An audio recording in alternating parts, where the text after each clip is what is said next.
नमस्कार, मैं हूं आपके साथ मयंक। आज 24 तारीख है और इस वक्त की बहुत बड़ी खबर, मैं सीधा पॉइंट पे आना चाहता हूं। ईरान ने अपने डिफेंस सिस्टम से अमेरिका की टॉम हॉक मिसाइल को गिराने का दावा किया है। देखिए, ये बहुत बड़ी खबर है। जो लोग डिफेंस इंडस्ट्री से जुड़े हैं, जो इस बात का मतलब समझते हैं कि अगर अमेरिका की टॉम हॉक मिसाइल तबाह करता है ईरान, तो ये ईरान की इस जंग की सबसे बड़ी कामयाबी में से एक है। देखिए, ऑलरेडी अमेरिका इस बात से हैरान है, डोनाल्ड ट्रंप परेशान है, पीट हेग्सेथ हैरान है कि कैसे ईरान की जो मिसाइल्स हैं उसने पेट्रियट सिस्टम तबाह कर दिया है, थार्ड सिस्टम तबाह कर दिया है।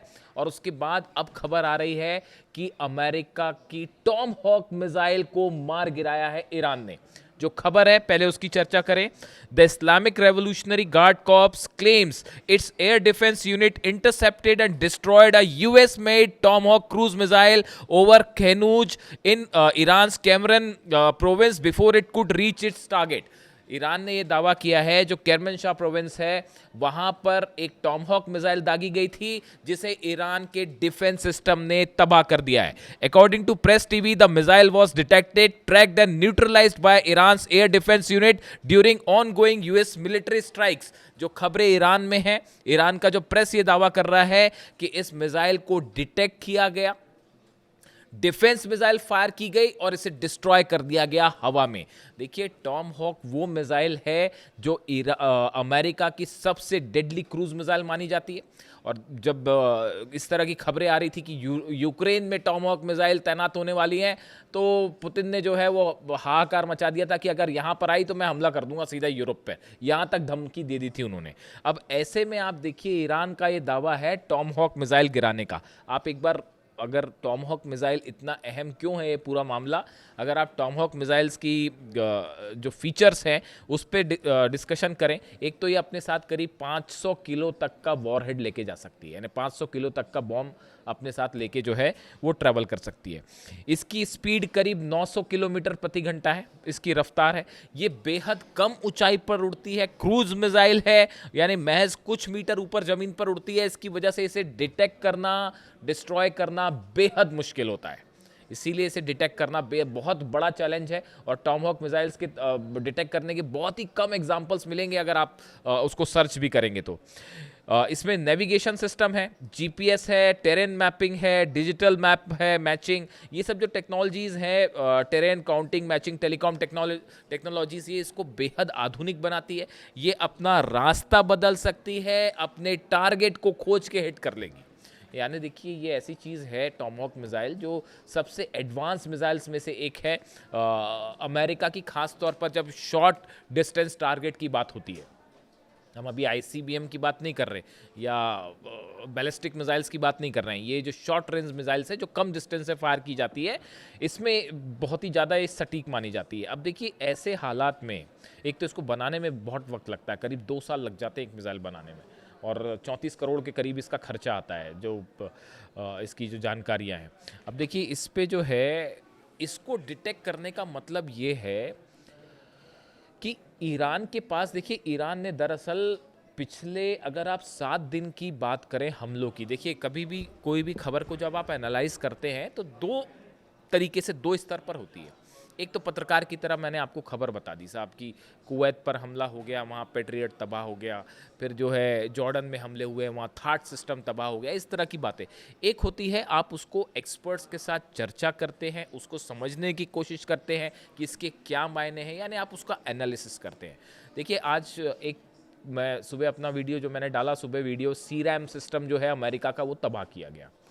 सीरैम सिस्टम जो कि ड्रोन्स को डिटेक्ट करने में काम आता है, लेज़र की इसमें तकनीक होती है, इस्तेमाल किया जाता है, उसको तबाह किया है, ऐसा दावे ईरान के हैं। उसमें बड़े सारे कमेंट आए कि आप जो है ये नहीं बताते हो कि ईरान में कितनी तबाही हुई, आप अमेरिका की तबाही ज़्यादा क्यों बताते हो। मैं इसका एक जवाब देना चाहता हूँ। देखिए, आप अगर मीडिया को देखेंगे तो आपको बड़ी आसानी से ये डिटेल्स मिल जाएंगे कि ईरान में कहाँ हमला हुआ है, ईरान में क्या तबाह हुआ है, ये बताने वाले आपके पास बहुत सारे सोर्स हैं। लेकिन अमेरिका में कितना नुकसान हुआ है, इजराइल में, ये बताना एक तो बड़ा चैलेंजिंग काम है। देखिए, ये दावे करना बहुत ही, इसमें आपको मेहनत लगेगी, रिसर्च लगेगी, आपके सोर्सेज मजबूत होने चाहिए, तभी आप ये काम कर सकते हैं। इसीलिए हम एक कोशिश करते हैं कि आप तक वो खबर पहुंचाएं जो साधारण इजीली आप तक नहीं पहुंच पा रही है। दूसरी चीज़ ये है कि ईरान के जो हमले होते हैं अमेरिकन बेसिस पे या इसराइल में या मिडिल ईस्ट में, यहाँ से खबरें निकालना बड़ा मुश्किल हो जाता है, क्योंकि मीडिया कवरेज पर बैन लग जाती है इन देशों में कि आप जो है वो मीडिया कवर नहीं कर सकते।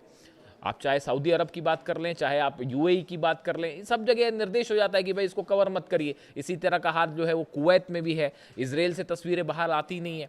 तो इन हालात में यहाँ से खबरें निकालना बड़ा मुश्किल होता है, लेकिन उसके बावजूद हम ये कोशिश करते हैं। इसीलिए ज़्यादा खबरें ये होती हैं कि ईरान ने कितना नुकसान पहुंचाया, बात नंबर 1। बात नंबर 2, कई बार आप सिर्फ खबर ही नहीं बताते हो, आपको स्टैंड भी लेना पड़ता है कि क्या चीज़ सच है, क्या चीज़ सही है, क्या चीज़ गलत है। अगर 168 बच्चियों पर टॉमहॉक मिसाइल से हमला होगा तो उसकी आलोचना भी होगी। वो मैं सिर्फ खबर ही नहीं दूंगा, उसकी आलोचना भी करूंगा, और जितनी हो सकती है उतनी करूंगा, क्योंकि आप सिर्फ हर बार सिर्फ एक खबर देने तक सीमित नहीं रह सकते। आपको ये भी बताना होगा कि क्या चीज़ सही हो रही है। अगर बच्चे मर रहे हैं फिलिस्तीन में तो उसको बोला जाएगा कि ये जेनोसाइड है साहब। अगर छोटे छोटे बच्चे मर रहे हैं, 30,000 बच्चों को अगर फिलिस्तीन में भूखा मार दिया जाए तो वो सिर्फ खबर बताने तक कम से कम मैं तो सीमित नहीं रहूंगा। मैं ये भी बताऊंगा कि ये जेनोसाइड है और इसकी आलोचना की जानी चाहिए। ठीक है, तो ये भी बात होती है। दूसरा, आप जब खबरें निकालते हैं वो आपको पता ही है। देखिए, मैं इस बारे में कुछ नहीं कहना चाहता। ये इस वॉर के दौरान की करीब 20 से 25 खबरें ऐसी हैं जो हमने प्रिडिक्ट की और वो बिल्कुल सही हुई। जिस दिन अली खामेनी साहब पर अटैक हुआ था, इस तरह की चर्चाएं शुरू हो गई थी कि बस अब तो हार गया ईरान, अब तो हार गया ईरान। हिंदुस्तान में शायद इकलौता हमारा पॉडकास्ट है जिसमें हमने ये कहा था कि आप जंग करके देख लीजिए, ईरान कभी नहीं हारेगा। 5 महीने बाद आप कहाँ खड़े हैं देख लीजिए। हकीकत जानना चाह रहे हैं आप, थार्ड सिस्टम के ऊपर मिसाइल गिरी है, चेक कर लीजिए जाके। तस्वीरें आएंगी बाहर जब आएंगी सैटेलाइट से, ये मैं दावा कर रहा हूं आपको।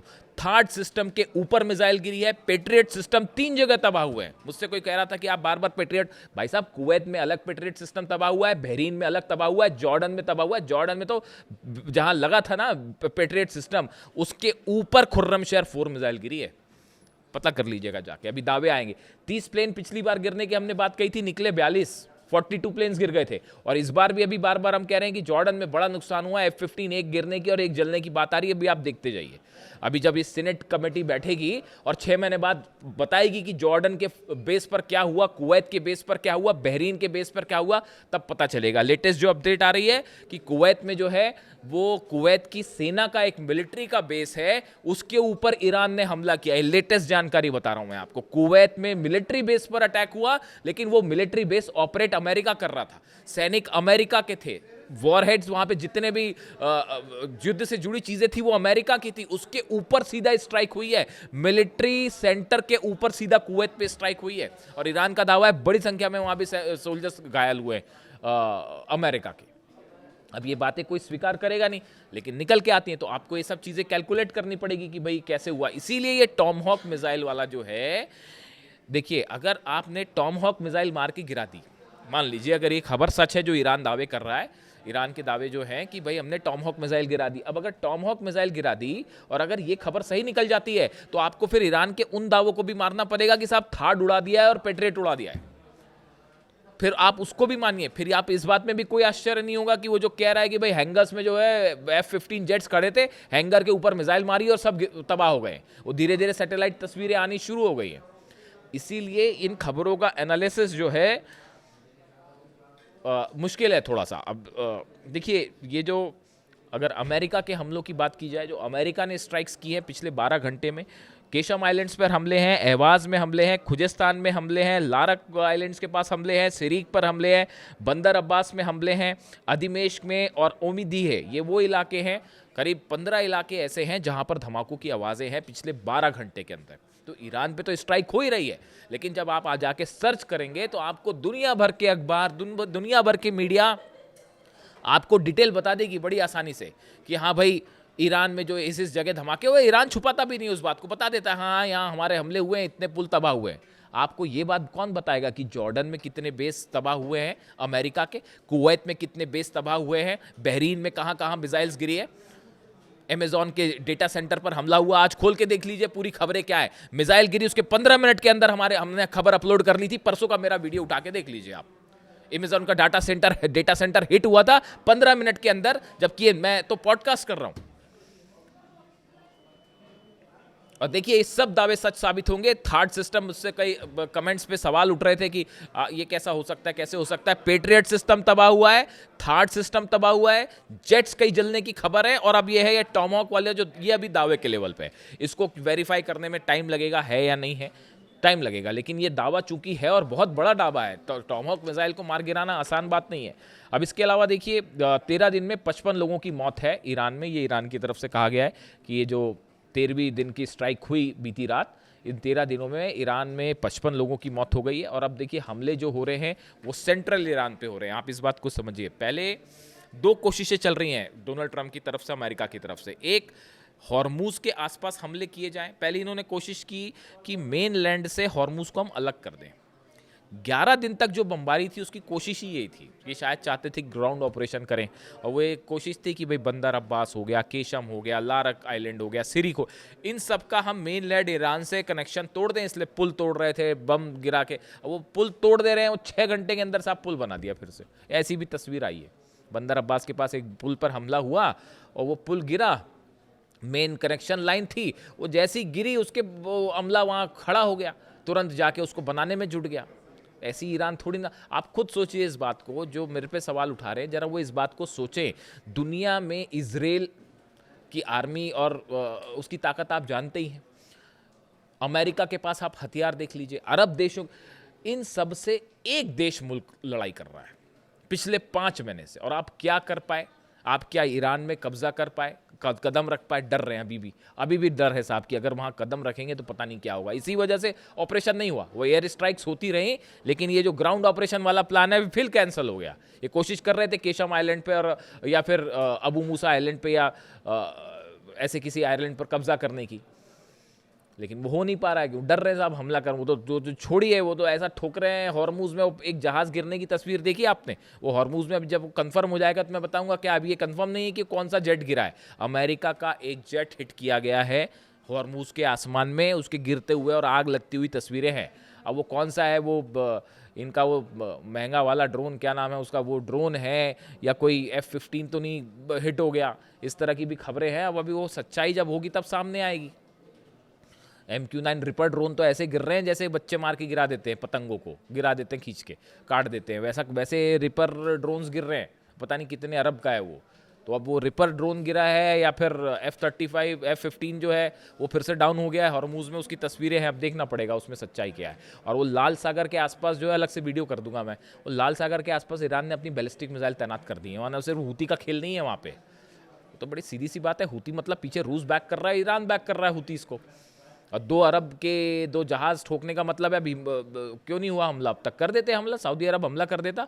और ईरान ने अपनी मिसाइल्स लगा रखी हैं वहाँ पे कि यमन पर हमला करोगे तो ये लो नतीजा। अब ये डोनाल्ड ट्रंप जो कह रहे हैं, जो नया बयान आया है कि बड़ा ही मतलब मैसिव अटैक करने वाले हैं और ईरान पर ऐसा हमला होगा कि बिल्कुल तबाही मच जाएगी, ईरान ने भी उसकी तैयारी कर ली। कि आप पिकेक्स माउंटेन पर देखिए कहानी क्या है, जो मेरे को समझ में आई अब तक बात। ये जंग बहुत ज़्यादा तो नहीं खींच सकते डोनाल्ड ट्रंप, ये बात तो तय है। बड़ा नुकसान हो रहा है अमेरिका को, ईरान से कई गुना ज़्यादा नुकसान हो रहा है अमेरिका को, समझ रहे हो आप? तो ये ज़्यादा दिन जंग खींचेंगे नहीं, मुझे ये लगता है। पता नहीं, अभी मैं समझ पा रहा हूँ जितना, कि डोनाल्ड ट्रंप का प्लान ये है। आप इस बात को याद रखिएगा, अगर ऐसा हो जाए ना तो हम फिर बात करेंगे कि वो दावे भी याद रखने पड़ते हैं, कई बार बताना भी पड़ता है, क्योंकि बड़ी भ्रमित खबरें आती हैं, भ्रम फैलाने वाली खबरें आती, तो उसके बीच में कोई दावा करना बड़ा ही मतलब उसका काम होता है। तो अभी मुझे ये लग रहा है कि ये पिकेक्स माउंटेन पर हमला होगा। ईरान के जो बचे हुए न्यूक्लियर ठिकाने हैं, हो सकता है पिकेक्स माउंटेन पे भी बंकर बस्टर बम से हमला हो सकता है। 2 बेस हैं ब्रिटेन के जहां हलचल हो रही है, B-1 B-2 बॉम्बर्स की। डिएगो गार्सिया में भी हलचल हो रही है, उस पर भी अलग से बात करेंगे। और रॉयल एयरफोर्स का जो दूसरा बेस है, वहाँ पर भी जो है B-1 बॉम्बर्स वहाँ से टेक ऑफ कर रहे हैं। इस तरह की खबरें आ रही हैं। अब इस सूरत में bunker buster bumps GBU-72 bumps तैयार है। अब ऐसा लगता है कि अमेरिका पिकेक्स माउंटेन पर हमला करेगा, और हमला करने के बाद वही बात कही जाएगी कि जैसे इन्होंने नतांज फोर्दो और इस्फहान के लिए कहा कि वी हैव ऑब्लिटरेटेड देम, मतलब हमने ईरान का एकमात्र परमाणु अड्डा बचा था पिकेक्स माउंटेन के नीचे, हमने उसको भी तबाह कर दिया और अब हम यहाँ से जा रहे हैं वापस। ये प्लान है साहब अमेरिका का। Plan number 1।